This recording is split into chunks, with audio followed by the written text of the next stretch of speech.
हम बात करेंगे एक सिंपल सा डेफिनेशन का कि ऑस्मोसिस क्या है और डिफ्यूजन क्या है। सबसे पहले हम बात करते हैं डिफ्यूजन की। तो डिफ्यूजन एक ऐसा प्रोसेस है जहां पे मूवमेंट होते हैं आपके सॉल्यूट का हायर कंसंट्रेशन से लोअर कंसंट्रेशन की ओर। यहां पे कहने का मतलब ये है कि अगर शुरुआत ऑफ द पर्टिकुलर प्रोसेस में कोई सॉल्यूट है जो एक जगह पे रहेगा तो उसका कंसंट्रेशन वहां पे ज़्यादा है, चाहे आप इसे ड्रग के मॉलिक्यूल को लेकर ले लें, क्योंकि वो जब स्टमक में या इंटेस्टाइन में जाएगा तो उसका कंसंट्रेशन ज़्यादा रहेगा। धीरे धीरे समय के साथ साथ इनका जो कंसंट्रेशन है वो उस ओर मूव करता जाएगा, यानी कि जो मूवमेंट होंगे सॉल्यूट के वो उस ओर होते जाएंगे जहां पे उनका कंसंट्रेशन कम है। तो एक लाइन में हम कह सकते हैं movement of solute from higher concentration to lower concentration is simply known as a diffusion. अगर हम बात करते हैं ऑस्मोसिस की तो यहाँ पे उल्टा होता है, लेकिन यहाँ पे दो टर्मिनोलॉजी और एडअप हो जाते हैं। तो आपका ऑस्मोसिस का प्रोसेस का डेफिनेशन क्या होगा? मूवमेंट ऑफ सॉल्वेंट जो आपके सब्सटेंस को घोल रहा है, विलायक की हम बात करते हैं, तो movement of solvent from lower concentration to higher concentration with the help of semi permeable membrane. और यहाँ पे एक चीज और भी इंपॉर्टेंट जो यहाँ पे कह रहा है वह सेमी परमेबल मेम्ब्रेन की आवश्यकता होगी ही यहाँ पे, किसमें? ऑस्मोसिस के प्रोसेस में। जबकि डिफ्यूजन में ऐसा कोई कंडीशंस नहीं है कि सेमी परमेबल मेम्ब्रेन हो, उसके बिना भी ये प्रोसेस हो सकता है। और ये जो प्रोसेस है वो तब तक चलेगा जब तक कि दोनों ओर इक्विलिब्रियम नहीं मेंटेन हो जाते। तो ये तो सिंपल डेफिनेशन हो गया। और आप अपने स्क्रीन पे जो इमेज भी देख रहे हैं ये कंप्लीट इमेज है। तो चलिए अब इस इमेज को हम एक मूविंग एनिमेशन के पॉइंट ऑफ व्यू से पावर पॉइंट को यूज करते हुए एक मूविंग एनिमेशन बना करके देखते हैं कि इसमें जो प्रोसेस है वो हो कैसा रहा होगा। सबसे पहले हम बात करते हैं डिफ्यूजन के प्रोसेस के बारे में। और इस डिफ्यूजन के प्रोसेस को समझने के लिए हम लेते हैं एक बीकर, और इस बीकर में हम सिंपल सा टैप वाटर या फिर running tap water, distil water आप एक सैंपल के फॉर्म में ले सकते हैं। इस डिस्टिल वाटर में हमने यहाँ पे अब ऐड करने हैं आपके स्पून फुल ऑफ शुगर को, एक चम्मच शक्कर को हम इसमें ऐड करना है। अभी आप देख रहे हैं कि यहाँ पे शक्कर का जो कंसंट्रेशन है वो कंप्लीटली ज़्यादा है, क्योंकि ये सब एक जगह पे हैं और हमने इनको अभी तक डिजोल्व नहीं किया है आपके प्लेन वाटर में। तो अब हम क्या करने वाले हैं, हम इस टेबल स्पून ऑफ शुगर को आपके प्लेन वाटर में ट्रांसफर करेंगे और बिना हेल्प ऑफ किसी स्टिरर के या स्पून के इसको ऐसा रहने देंगे। जब धीरे धीरे समय बढ़ते जाएगा तो यहाँ पे अभी आपने देखा कि जो टीस्पून शुगर था वो एक जगह पे आ गए हैं, यानी कि इनका जो कंसंट्रेशन है इस पर्टिकुलर बॉटम ऑफ वाटर पे ज़्यादा होगा।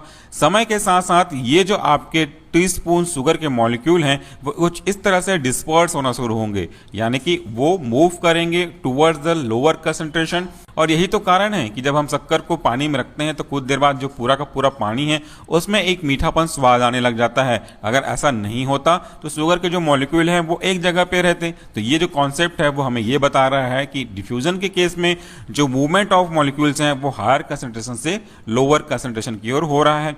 तो ये हो गया जो हमारा प्रोसेस ऑफ डिफ्यूजन का। इसमें हमने क्या कंक्लूजन निकाला, अब अपने आप बीकर के राइट साइड देखिए, शुगर डिफ्यूज होता है और इवेंटली डिस्ट्रीब्यूट होता है। अब हम बात करते हैं प्रोसेस ऑफ ऑस्मोसिस की। तो ये जो ऑस्मोसिस का प्रोसेस है एक प्रकार से कह लीजिए ऑपोजिट होता है आपके डिफ्यूजन के प्रोसेस से। इसको भी समझने के लिए हम एक बीकर लेते हैं और इस बीकर में हम एक टैप वाटर या डिस्टिल वाटर को फिल करते हैं। चूंकि हमने ये कहा कि डिफ्यूजन और ऑस्मोसिस में एक सेमी परमेबल मेम्ब्रेन का अंतर होता है, तो चलिए हम इसमें अब एक सेमी परमेबल मेम्ब्रेन इंसर्ट करते हैं। ये सेमी परमेबल मेम्ब्रेन होता क्या है? सेमी परमेबल मेम्ब्रेन यानी कि नाम से ही समझ में आ रहा होगा, सेमी मतलब आंशिक, परमिएबल मतलब जिसमें से होकर के कोई चीज जा सके, और मेम्ब्रेन एक परत या तो झिल्ली है। तो अगर इन सब वर्डों को जुला दें, मिला करके आप इसका मतलब समझना चाहेंगे तो एक ऐसा मेम्ब्रेन है सेमी परमेबल मेम्ब्रेन जो केवल सॉल्वेंट के मॉलिक्यूल को अपने से होकर के जाने देता है। तो ये जो सेमी परमेबल मेम्ब्रेन है एक प्रकार से सेपरेशन करने का भी काम करेंगे। तो अब इस बीकर में जिसमें हमने पानी रखा हुआ है और इसमें हमने एक सेमी परमेबल मेम्ब्रेन रखा है। बचपन में आपने किशमिश का भी एग्जाम्पल पढ़ा होगा, तो किशमिश का जो आउटर लेयर है, शेल है, ये एक प्रकार से सेमी परमेबल मेम्ब्रेन का काम करता है। तो यहाँ पे हमने एक artificial semi permeable membrane insert किया हुआ है। अब इस बीकर के लेफ्ट साइड हम कुछ मॉलिक्यूल ऑफ शुगर ट्रांसफर करते हैं, जबकि बीकर के राइट साइड जो कि आपके सेमी परमेबल मेम्ब्रेन द्वारा सेपरेटेड है, ज्यादा कंसंट्रेशन में शुगर के मॉलिक्यूल को इंसर्ट करते हैं। तो according to the definition of osmosis, यहाँ पे जो मूवमेंट ऑफ सॉल्वेंट होंगे वो लोअर कंसंट्रेशन से हायर कंसंट्रेशन के होंगे जब तक कि इक्विलिब्रियम मेंटेन नहीं हो जाता। तो यहाँ पे देखिए लोअर कंसंट्रेशन किसका है, ये लोअर कंसंट्रेशन है हमारे आपके लेफ्ट साइड वाले मॉलिक्यूल्स का।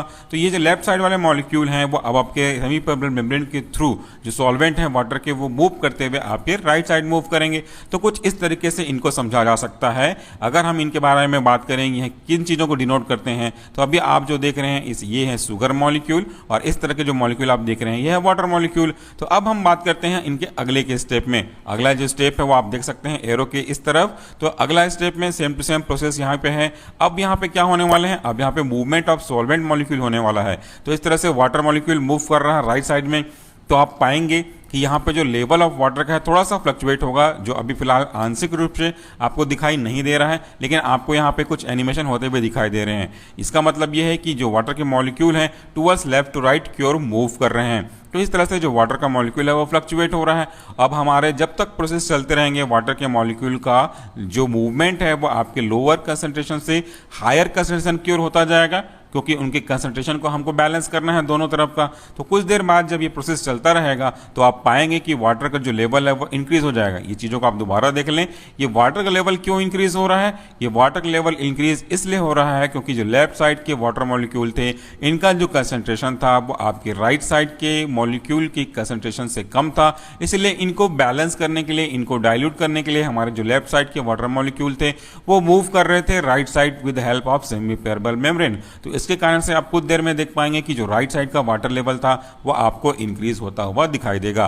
तो ये जो इंक्रीज लेवल आप देख रहे हैं रेड कलर के एरो में, ये इस चीज को डिनोट करता है कि ऑस्मोसिस के थ्रू जो लोअर कंसंट्रेशन था ये आगे जाकर के मूव हुए हैं आपके हायर कंसंट्रेशन की ओर। तो ये था सिम्पल प्रोसेस ऑफ ऑस्मोसिस, जिसमें हमने देखा कि मूवमेंट ऑफ जो वाटर है वो हो रहा था। अब अगर हम इनका कंक्लूजन निकालें तो आप अपने लेफ्ट साइड देख सकते हैं एक लाइन में ब्लिंक होता हुआ, movement of solute from higher concentration to lower concentration, ये हमारा कहलाता है डिफ्यूजन।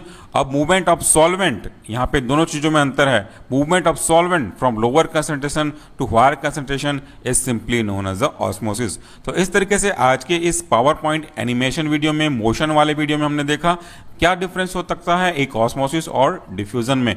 उम्मीद करता हूं कि आपको आज का जो प्रेजेंटेशन है वो समझ में आया होगा, आपकी बेसिक कॉन्सेप्ट को क्लियर किए गए होंगे। और अगर इससे जुड़ी हुई कोई क्वेश्चन है, आपकी कोई क्वेरीज है, तो आप हमें कमेंट में देकर के पूछ सकते हैं। हम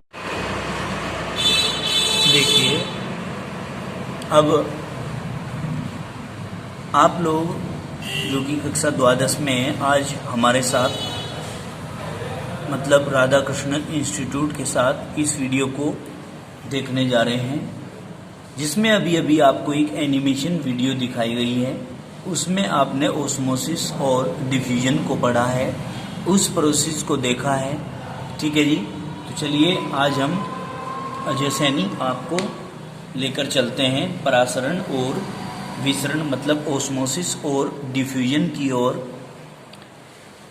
उसमें जो एनिमेशन वीडियो आपने अभी देखा है उसमें आपने प्रोसेस को अच्छी प्रकार से समझा है। एक बार फिर से आप इसको नोट्स के माध्यम से समझते हैं। देखिए, ये पीडीएफ का 9 नंबर का पेज है। इसमें आप पढ़ रहे हैं कि परासरण क्या होता है, परासरण किस क्रिया को कहते हैं। जनरली मैं बता देता हूँ आप लोगों को, जैसे आप लोगों ने ट्यूबवेल देखा होगा और बचपन में ट्यूबवेल को चलते हुए देखा होगा, तो हम खेत के उस फसल के स्थान तक पानी को जो पहुंचाते हैं वो एक खाल के माध्यम से पहुंचाते हैं। और यदि खाल थोड़ा ऊंचाई पर होता है तो खाल के बराबर साइड में यदि आपने देखा हो तो पानी वहां से रिसता रहता है। क्या होता रहता है? रिसता रहता है। उस क्रिया को भी आप विसरण या परासरण के नाम से जानते हैं। क्या? कि भाई रिस रहा है। हिंदी में हम उसको कह देते हैं कि रिस रहा है, ठीक है ना। लेकिन उसको रिसना ना कह करके आप केमिस्ट्री में क्या कहते हैं? परासरण कहते हैं। देखिए, विलायक के अणुओं का ओस्मोसिस प्रोसेस में इस चीज को ध्यान रखना है क्या कि विलायक के अणुओं का ओस्मोसिस में विलायक शब्द का ध्यान रखना है। किसका? ओस्मोसिस में किसका ध्यान रखना है? विलायक का। और विसरण में किसका ध्यान रखना है? विलेय का। यानी कि परासरण क्रिया में विलायक के मॉलिक्यूल क्या करते हैं? गति करते हैं। और विसरण में किसके मॉलिक्यूल? विलेय के मॉलिक्यूल गति करते हैं। इस बात को आपको बिल्कुल भी भूलना नहीं है। अब आगे चलिए, आप क्या कहते हैं, विलायक के अणुओं का अर्धपारगम्य झिल्ली में से होकर तनु विलयन से सांद्र विलयन की ओर स्वतः प्रवाह परासरण कहलाता है।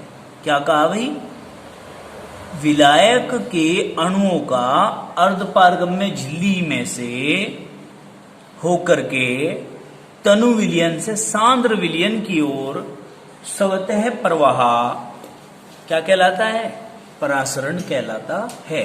तो आप कह रहे हैं, क्या कह रहे हैं भाई, ध्यान से समझना, कि परासरण की क्रिया में ये कोई पात्र आप ले लेते हैं, इसमें ये कोई क्या रखी हुई है, अर्धपारगम्य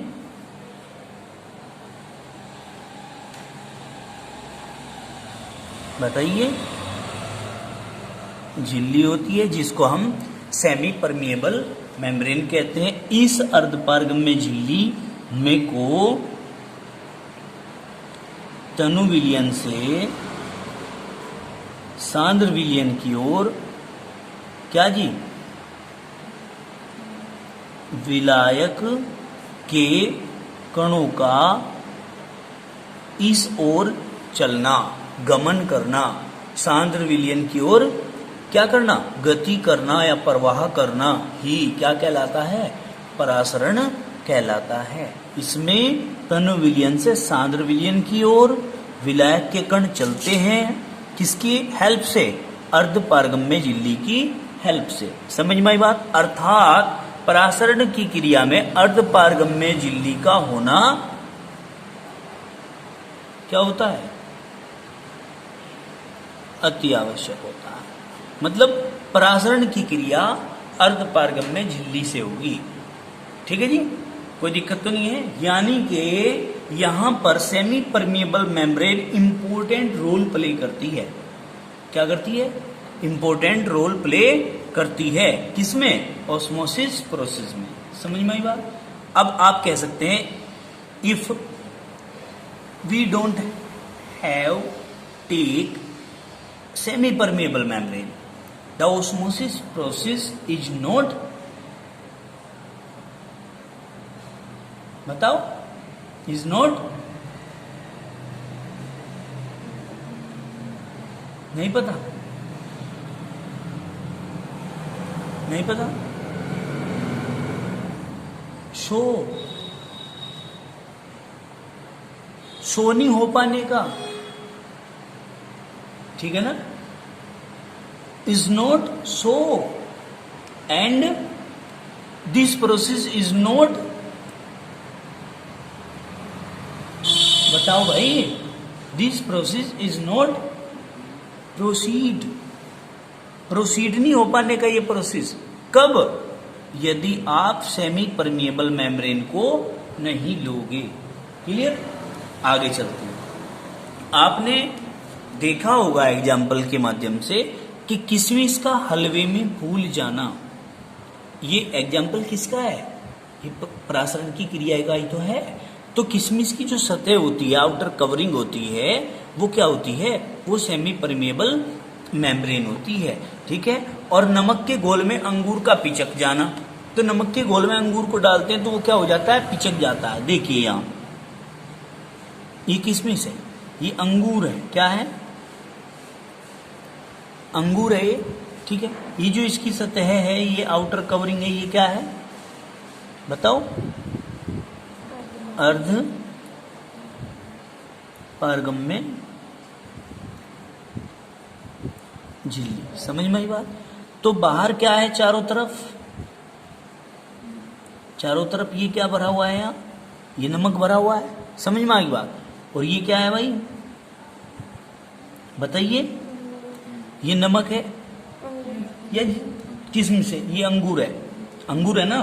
तो क्या होता है, इसके अंदर जो विलियन भरा हुआ होता है वो तनु विलियन होता है। कैसा, तनु विलियन। तो ये यहाँ इसकी सतह में को निकलकर बाहर निकल जाएगा, और जब ये बाहर निकल जाएगा तो अंगूर पिचक जाएगा। समझ में आई बात। तो ये भी क्या है, ये प्रोसेस भी परासरण क्रिया है।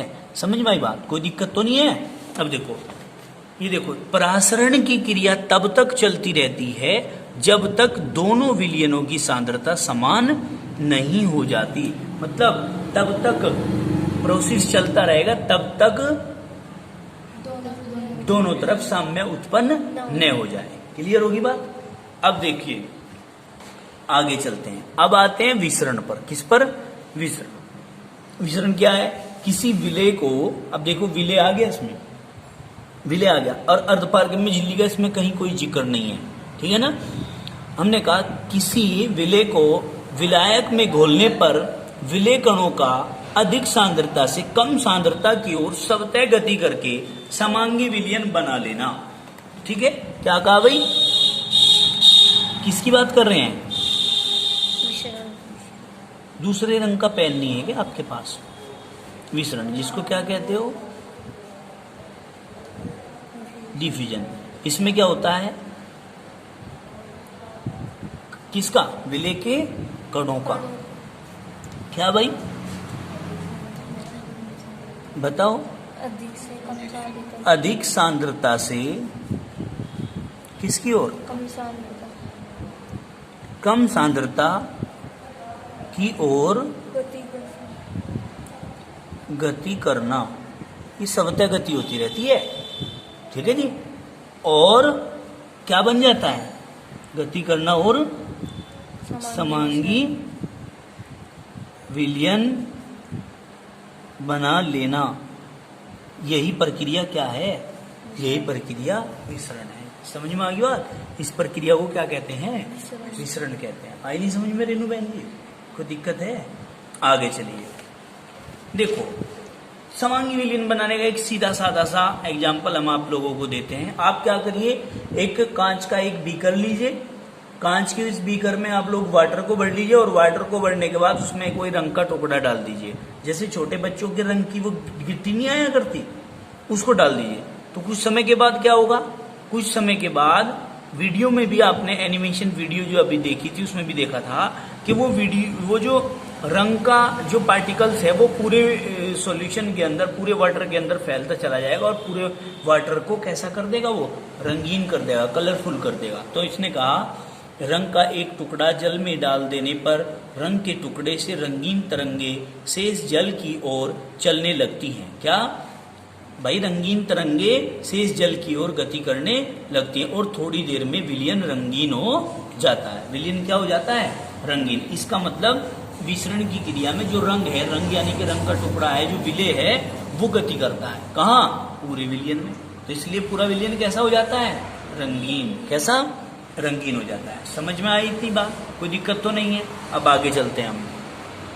विसरण तथा परासरण में अंतर पढ़ेंगे भाई, ध्यान से समझना। नंबर 1 पॉइंट हम क्या कहते हैं विसरण में, यानी कि विसरण और परासरण की बात कर रहे हैं तो हम कहेंगे डिफ्यूजन या difference between diffusion and osmosis. क्या?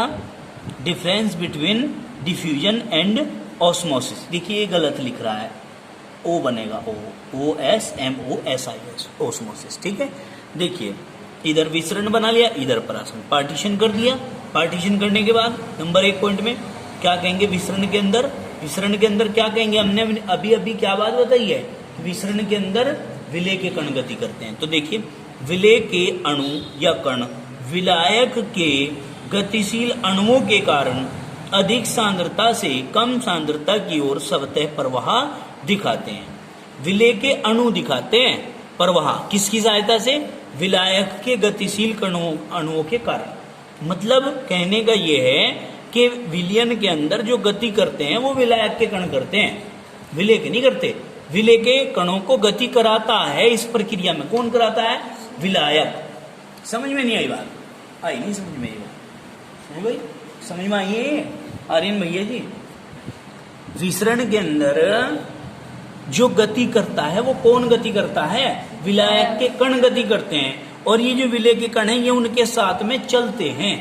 समझ में आई बात? विलायक के अणुओं के साथ में चलते हैं ये और पूरे के पूरे विलयन को रंगीन कर देते हैं। मतलब अधिक सांद्रता से कम सांद्रता की ओर स्वतः प्रवाह दिखाते हैं। इस प्रक्रिया को ही विसरण कहते हैं। और परासरण की यदि बात करें तो हम कहेंगे विलायक के अणु कम सांद्रता से अधिक सांद्रता की ओर स्वतः प्रवाह दिखाते हैं। ये आपको जो मैंने तुम्हें बनाया के दिखाया है अभी कि भाई विसरण में अधिक सांद्रता से कम सांद्रता की ओर और परासरण में कम सांद्रता से अधिक सांद्रता की ओर प्रवाह होता है। इसका एक अपने मन के अंदर फोटो खींच लो, समझ गए।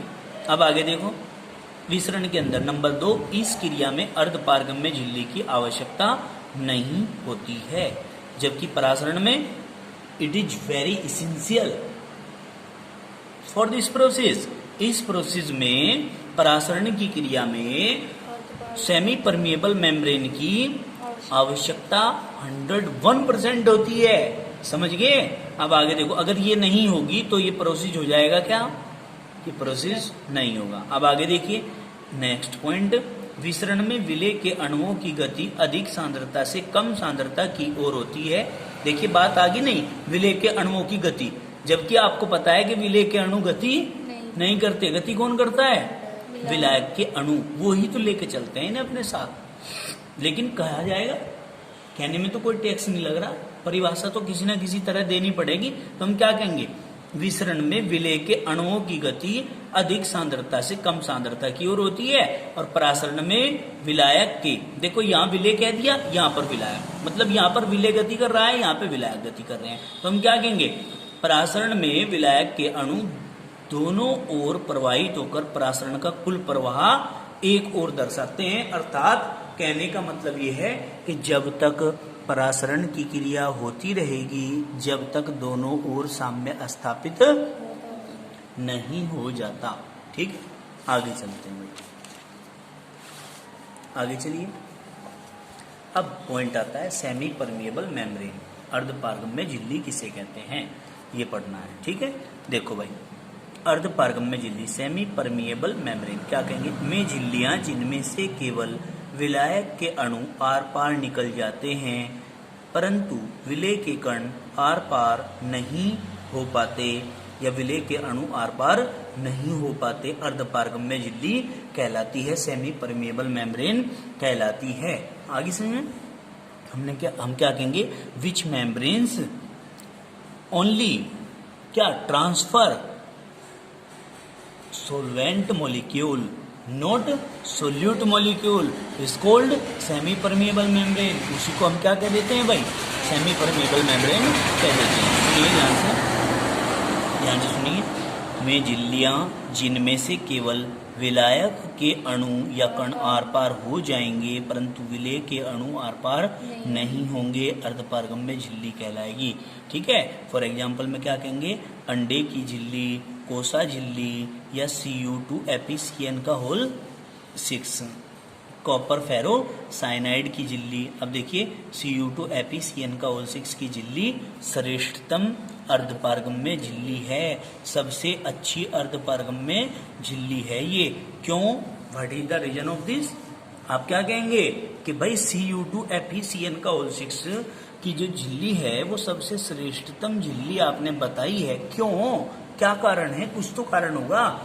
तो मैं आप लोगों को बता देता हूं कि जितनी भी अन्य झिल्ली हैं, इसको छोड़ करके जितनी भी अन्य झिल्लियां आपने पढ़ी हैं वो दाब डालने पर फट जाती हैं, परंतु कॉपर फेरोसाइनाइड की झिल्ली प्रेशर पड़ने पर भी नहीं फटती, इसलिए ये सबसे श्रेष्ठतम झिल्ली मानी गई है। क्लियर जी, कोई दिक्कत तो नहीं है। देखिए इसके बाद हम कहते हैं, ये तो हमने बता दी थी आपको, सबसे श्रेष्ठतम अर्धपारगम्य झिल्ली होती है ये। अब परासरण दाब पढ़ते हैं। परासरण दाब को हम अंग्रेजी में ओस्मोटिक प्रेशर कहते हैं। क्या कहते हैं, ओस्मोटिक प्रेशर। हम क्या कहेंगे, वह द्रव स्थितिक दाब जो अर्धपारगम्य झिल्ली द्वारा प्रथम शुद्ध विलायक के विलयन के मध्य होने वाली परासरण की क्रिया को रोक दे, परासरण दाब कहलाता। क्या कहा, अर्धपारगम्य झिल्ली जो होती है, जो दो विलयनों के बीच में रखी हुई होती है, ठीक है भाई, क्या, ये जो अर्धपारगम्य झिल्ली है, जो दो काय के अंदर, काय के बीच में, विलयनों के बीच में रखी हुई है, तो हमने कहा वह द्रव स्थितिक दाब, यानी कि द्रव के द्वारा इसकी स्थिति पर लगने वाला दाब, किसके द्वारा, अर्धपारगम्य झिल्ली द्वारा प्रथम शुद्ध विलायक इसमें यदि विलायक है, क्या है, विलायक, विलायक, प्रथम शुद्ध विलायक, और इसमें विलयन है, वह विलयन के मध्य होने वाली जो परासरण की क्रिया होती है इसके बीच में, उसको रोक दे।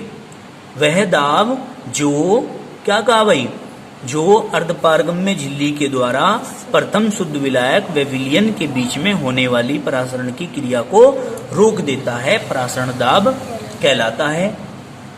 ये क्या कहा, या करके हमने क्या कहा, विलयन को अर्धपारगम्य झिल्ली द्वारा, समझियो, विलयन से पृथक करने पर परासरण के कारण उत्पन्न, विलयन को अर्धपारगम्य झिल्ली द्वारा विलायक होना चाहिए, विलायक को अर्धपारगम्य झिल्ली द्वारा विलयन से पृथक करने पर परासरण के कारण उत्पन्न द्रव स्थितिक दाब, क्या, द्रव स्थितिक दाब, ध्यान रखना, द्रव की स्थिति के कारण लगने वाला दाब ही विलयन के परासरण दाब की माप होती है। किसकी माप होती है, परासरण दाब की माप होती है। बताओ जरा, समझ में आई क्या बात। अब देखो इसके बाद आगे क्या करेंगे, हम कहेंगे परासरण दाब का निर्धारण करना। किसका, परासरण दाब का निर्धारण करना। क्या कहेंगे हम, परासरण दाब ज्ञात करने की बर्कले और हार्टले विधि उत्तम विधियों में से एक है। किसमें से भाई, उत्तम विधियों में से एक है। कौन कौन सी विधि, बर्कले और हार्टले विधि, कितनी, उत्तम विधियों में से एक विधि है। विधि क्या कहेंगे हम, परासरण दाब ज्ञात करने की यह एक अप्रत्यक्ष विधि है। कैसी, अप्रत्यक्ष, मतलब डायरेक्ट नहीं कर सकते, इसमें अप्रत्यक्ष विधि है ये, ठीक है। अब देखो कैसी है अप्रत्यक्ष विधि, बुक है केमिस्ट्री की, ले देखो रचना देखिए इसमें क्या है, रचना देखेंगे सबसे पहले। इस विधि में प्रयुक्त उपकरण में गन मेटल धातु का एक बेलनाकार पात्र होता है। कैसा, गन मेटल धातु का एक बेलनाकार पात्र होता है इसमें, जिसे दाब डालने के लिए एक पिस्टन, क्या भाई, दाब डालने के लिए एक पिस्टन व एक दाब मापी इसमें लगा रहता है या जुड़ा रहता है। सुनियो बात ध्यान से भाई, अप्रत्यक्ष विधि है, मतलब डायरेक्टली कैलकुलेटर या पैमाना या कोई भी ऐसा मापन यंत्र लगा के हम इसको ज्ञात नहीं कर सकते। इसे प्रैक्टिकल के द्वारा, हम अप्रत्यक्ष विधि के द्वारा, ठीक है, ज्ञात करते हैं। बर्कले और हार्टले ने ये विधि दी थी, इसलिए परासरण दाब मापने की सबसे उत्तम विधि जो होती है वो बर्कले और हार्टले की विधि है। इसमें आपने क्या कहा कि एक उपकरण होता है, उसमें गन मेटल जिसकी बंदूक बनती है उस धातु का बना हुआ एक बेलनाकार पात्र होता है, बर्तन होता है, जिसे दाब डालने के लिए एक पिस्टन, यहाँ लिखो जिसमें, क्या भाई, जिसमें दाब डालने के लिए एक पिस्टन व एक दाब मापी जुड़ा होता है। इसमें क्या होता है भाई, पिस्टन और एक दाब मापी, जिसको हम मैनोमीटर कहते हैं। क्या कहते हैं, क्या कहते हैं, मैनोमीटर, ये जुड़ा हुआ होता है इसमें। अब देखो समझो, यहाँ पात्र के बीचों बीच एक सरंध्र पात्र लगा हुआ होता है। क्या होता है इसमें भाई, पात्र के बीचों बीच एक सरंध्र पात्र लगा होता है, जिसके रंध्रों में CuFeCN का होल 6 का घोल भरा होता है, मतलब इसके छिद्रों में भरा रहता है कॉपर फेरोसाइनाइड का घोल। क्लियर होगी बात, कोई दिक्कत तो नहीं है। ये अर्धपारगम्य झिल्ली का काम करता है। यहाँ पर इसमें एक केसनली तथा दूसरी ओर डांटदार थिसिल फनल लगा रहता है। दूसरी ओर क्या लगा रहता है, डांटदार थिसिल फनल लगा होता है, जिसको हम जल कुंड बोलते हैं। क्या बोलते हैं, क्या बोलते हैं भाई, जल कुंड, जल डाला जाता है इसमें को, ठीक है, ये लगा हुआ होता है। अब लाओ चित्र दिखाते हैं इसको और चित्र को समझते हैं। बुक में से ये चित्र देखना है, दिखाई दे रहा है क्या, ठीक है भाई, इसको थोड़ा सा जूम कर लीजिए।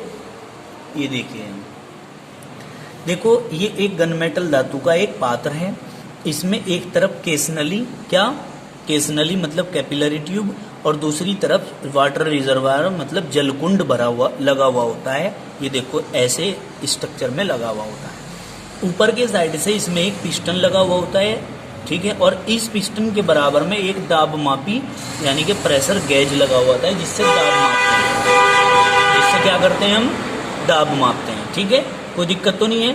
तो क्या होता है, यहाँ पर एक सरंध्र पात्र लगा हुआ होता है और इसके अंदर क्या भरा हुआ होता है, पोरस पोर्ट मतलब छिद्रित पात्र विद सेमी परमेबल मेम्ब्रेन, क्या का है ये, अर्धपारगम्य झिल्ली का है, और इसके अंदर Cu2FeCN का होल 6 मतलब कॉपर फेरोसाइनाइड इसके अंदर भरा हुआ है, जो कि अर्धपारगम्य झिल्ली का काम करता है। तो देखिए क्या होता है, इधर से इसके अंदर वाटर डाला जाता है, ठीक है जी। जब वाटर इसमें भर जाता है तो ये इसके छिद्रों में से होकर के आउटर कवरिंग में भी भर जाता है वाटर, ठीक है, कोई दिक्कत तो नहीं है। तो फिर वाटर हम इसमें इतना भरते हैं कि कैपिलरी ट्यूब जो है एक निशान होता है उसमें, वहां तक भर देते हैं, ठीक है।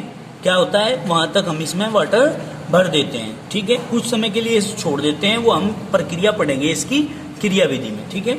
विलियन भी भरा हुआ है इसमें, क्या भरा हुआ है, विलियन भी भरा हुआ है। तो कुछ समय के बाद हम क्या करते हैं, इसको इस निशान तक लाके वाटर को हम छोड़ देते हैं। जब हम कुछ समय के बाद इसको खाली छोड़ देंगे तो इसमें परासरण की क्रिया चालू हो जाएगी।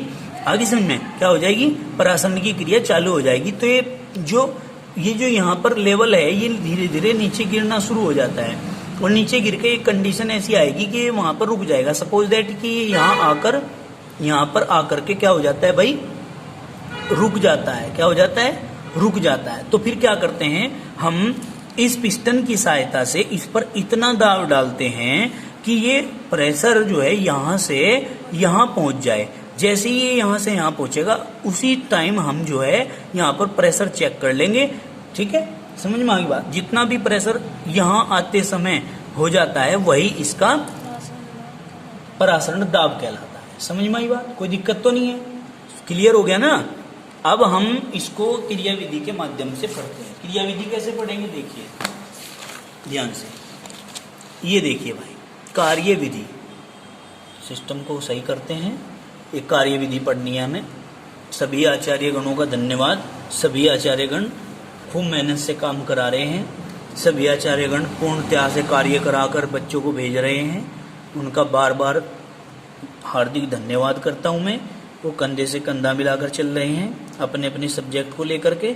इसी प्रकार हम अपने केमिस्ट्री सब्जेक्ट को लेकर चल रहे हैं। देखिए ध्यान से, कार्य विधि में क्या कहेंगे, जिस विलयन का परासरण दाब ज्ञात करना होता है उसे गन मेटल के पात्र में भर दिया जाता है। क्या जी, गन मेटल के पात्र में भर दिया जाता है। समझिए इसको ध्यान से। जलकुंड की सहायता से जल या विलायक सरंध्र पात्र में भरकर केस नली में उसका तल नोट कर लिया जाता है। जैसे कि मैंने बताया था, केस नली में क्या करेंगे बेटे, इसका तल नोट कर लेंगे। उस उपकरण को साम्य स्थिति मतलब हाँ दोबारा वाली, पहले वाली पुनः स्थिति, परासरण की क्रिया पूरी होने तक रख दिया जाता है। यानी कि साम्य स्थिति, जब दोनों की स्थिति बराबर हो जाए, जल की भी और विलयन की भी, उस समय तक हम इसको शांत छोड़ देंगे, जिससे केस नली में जल का तल धीरे धीरे नीचे गिरकर रुक जाता है। तो क्या होगा, केस नली में वो जो लेवल था वो धीरे धीरे डाउन में आता चला जाएगा, और फिर एक कंडीशन ऐसी आएगी कि वो वहां पर आके बिल्कुल रुक जाएगा। अब पिस्टन की सहायता से विलयन पर, क्या भाई, पिस्टन की सहायता से विलयन पर इतना दाब डालते हैं कि केस नली में जल का तल अपने प्रारंभ बिंदु तक पहुंच जाता है। कितना प्रेशर डाल लेंगे भाई, इतना प्रेशर डाल लेंगे कि जल का तल अपने प्रारंभिक बिंदु तक पहुंच जाए। डाले गए इस दाब को हम नोट कर लेते हैं, ठीक है जी। यह दाब ही विलयन का परासरण दाब कहलाता है। क्या कहलाता है ये दाब ही विलयन का परासरण दाब कहलाता है। समझ में आ गई बात। अब आगे देखिए, बर्कले और हार्टले विधि की विशेषताएं। क्या भाई, बर्कले और हार्टले विधि की विशेषताएं। हम कहेंगे इस विधि में परासरण दाब शीघ्रता से ज्ञात हो जाता है। इसका एक तो फायदा ये है कि इस विधि में परासरण दाब क्या हो जाएगा भाई, शीघ्रता से ज्ञात हो जाएगा। ठीक, दूसरा क्या कहा, अधिक परासरण दाब वाले विलयनों के परासरण दाबों को भी इस विधि से ज्ञात किया जा सकता है। क्यों, क्योंकि इसमें कॉपर फेरोसाइनाइड की झिल्ली है, दाब चाहे कितना भी डाल लेंगे वो फटेगी नहीं, ठीक है, क्योंकि इसमें झिल्ली के टूटने का डर नहीं रहता है। ठीक है, कोई दिक्कत है। आगे चलिए, इस विधि में विलयन तनु नहीं होता। इस विधि के अंदर विलयन क्या नहीं होता, तनु नहीं होता। समझ में आ गई बात, कोई दिक्कत तो नहीं है। सांद्र विलयन है तो सांद्र ही रहेगा, तनु है तो तनु ही रहेगा। कोई भी सांद्रता पर फर्क किसी भी प्रकार का इस विधि में नहीं पड़ेगा। क्लियर होगी बात। आज के लिए इतना ही काफी, बाकी करेंगे कल।